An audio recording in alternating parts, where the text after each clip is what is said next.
I'm Richard Hartman. I drive the Tim Wilkerson Summit Racing Phantom Altered.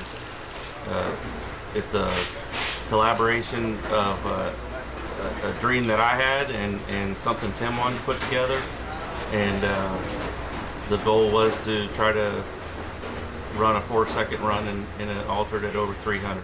Going back to like the mob cars and the Richard Langston cars and Ron Fossil and a few others that were way ahead of their time back in the 80s, 90s, early 2000s. I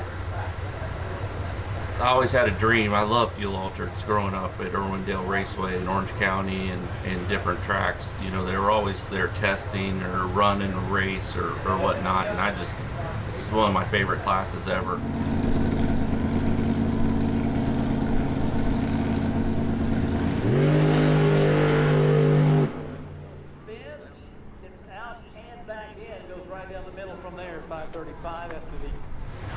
So I started collecting parts for myself. I was going to build one, but I didn't have the rear end. I didn't have the right chassis really for it. And Tim and I were talking one day, and I told him about what I wanted to do. And he said, well, I got a rolling car sitting at the shop that I'm not going to do nothing with. It's just sitting there. It's my old car that I ran, that my son ran, and it's special to me, but I don't want to get rid of it. But also, we're not going to run it, so it's just sitting there. So he brought it down to my shop in South Carolina, and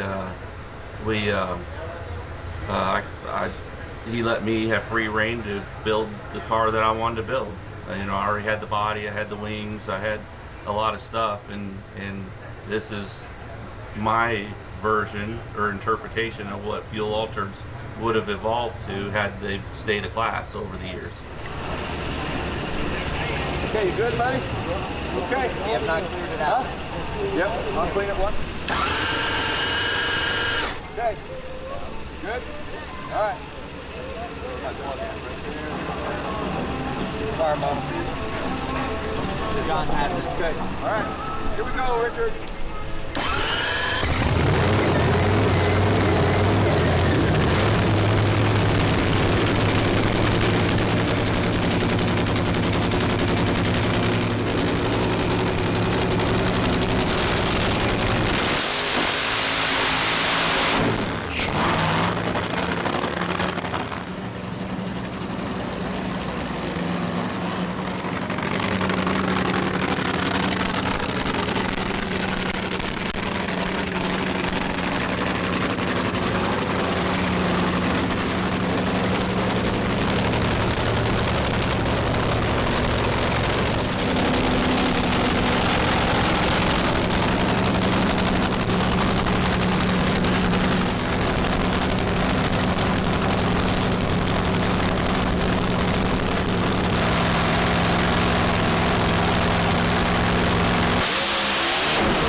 You know, the first time we ran the car was in Vegas in 2017, I believe, and we had the wings not balanced, you know, right. The car did a wheel stand one run. We took a bunch of wing out of it. It smoked the tires the next run, put out some cylinders and stuff. So it was a great test, but we learned a lot from it. But we didn't really make any strides towards running really quick like we wanted to. But cars went on a show circuit for Summit Racing for a year, and then it's been sitting at Tim's shop for I guess 2 years now. So he just decided a couple weeks ago that since we weren't running Atlanta, the NHRA had postponed Atlanta, we had this weekend off, and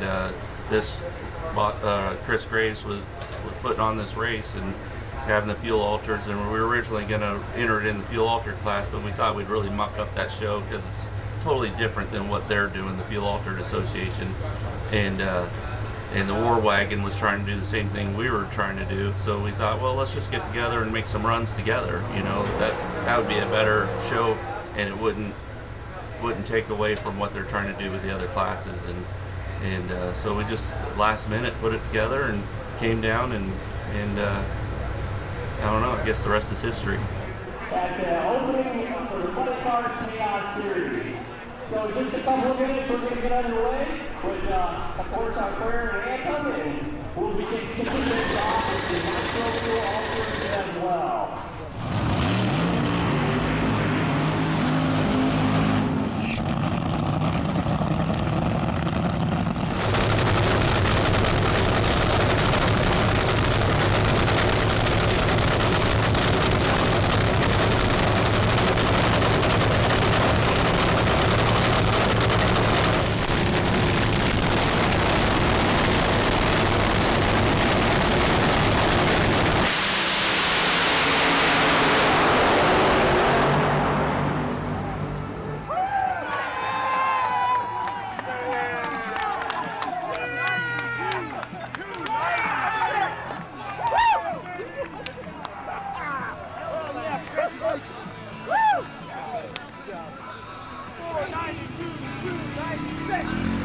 The car is made up of a lot of different pieces. It's kind of a cross between a funny car and a top fuel car.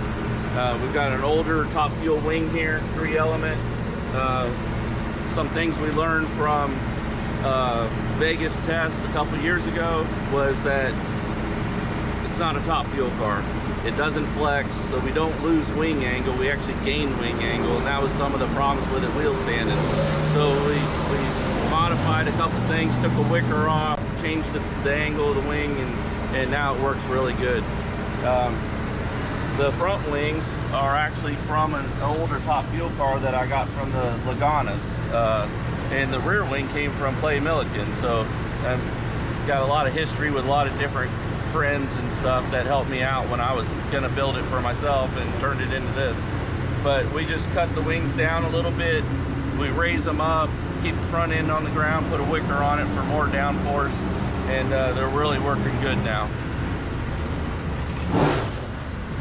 This is the front of the nose and the rear section that goes to the engine, and the inspiration behind that was kind of like a full body front engine dragster, you know, but just swoopy and cool.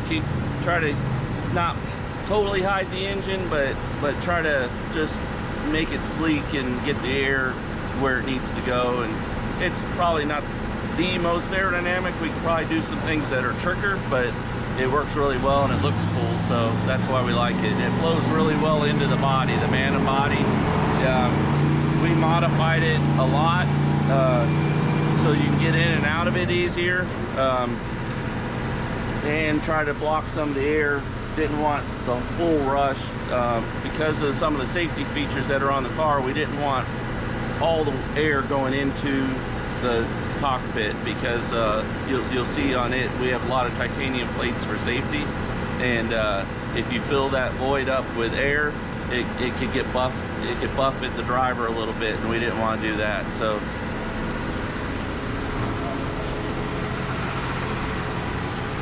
Some of the parts we use are from Tim's time back in the mid 2000s, 2002, 2007 era. A bunch of parts he had laying around still from when he was #2 in the world. The clutch is the same clutch.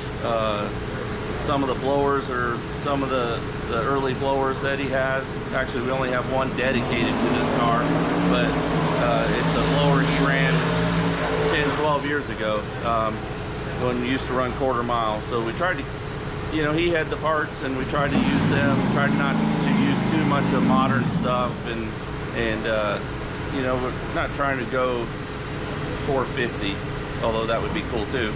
But we were trying to run 390s, and that's right where we got it. So the chassis is I believe it's a 2000 model Murph McKinney car that Tim drove, and then his son Daniel drove, and then Stuart out of Minnesota drove it, and then Tim got it back, and we've just been, it was like I said, sitting in his shop, and we decided to use it as the base. We modified some stuff for the front wings to go on it. You see some additional stuff you normally wouldn't see on a funny car. Some side body panels, different ways to mount the body and the wing. We used kind of a traditional funny car mount in the rear. We didn't make the car as user friendly for to race between rounds like you would in an NHRA race. It takes a lot of work to pull everything off the car. You saw the parts laying there. We don't put them on until we get ready to run, and they're the first things. All that's got to come back off when we come back to the pit. So it's a little cumbersome. An hour turnaround would be nearly impossible with this car. But if we had that, if it was a class and we had to do it, we would change some stuff so that we could leave the wing on and a few other things and make it a lot quicker. So when we ran Vegas, it was nothing like a funny car. It was wild, you know. It was moving, and it was wheel standing and getting sideways and doing all kinds of crazy stuff. But since we balanced the car out, the run we made last night was perfect. It was like being in a funny car, except, you know, I got oil on the visor and oil on the windshield and stuff you don't normally get in funny cars. See stuff blow off the car, you know, that we didn't think about. You know, the engine's in open air now rather than shelled in a body. So, but as far as the run went, it was very much like a funny car. So, you know, the car left really strong. You got to remember, I hadn't been in this car for 3 years. I hadn't been in a full competitive nitro car since 2007. So I've been in nostalgia racing. I have a pretty fast nostalgia funny car, but what I go through the traps at a quarter mile, I did that last night at 8 mile, you know, speed wise. So the car was just, it was fantastic to drive. It started making a little move to the center line. I steered it back, went down there, bobbled the front end. I thought, man, this thing's gonna wheel stand. I was waiting for it to do something dumb, and I was gonna lift, and then it set the front end back down and took off, and then it started towards the finish line. It was going towards the wall a little bit, and I steered it right back to the groove, and then a piece of foam flew off, and I chickened out and lifted. We would have had a 300-mile-an-hour run had I not done that, but it was just incredible. Just everything I thought it would be and more.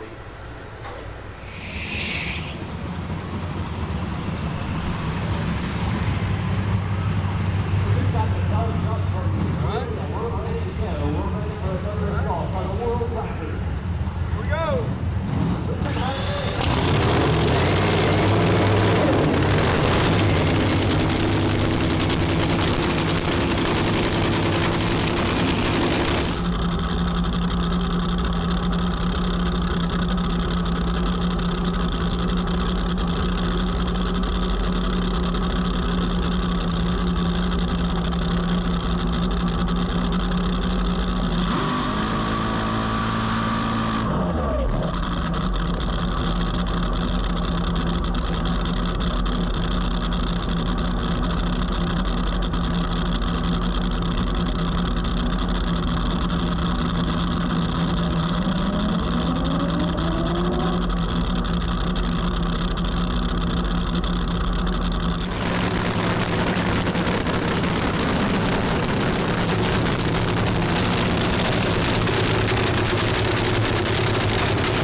3:04. You did it.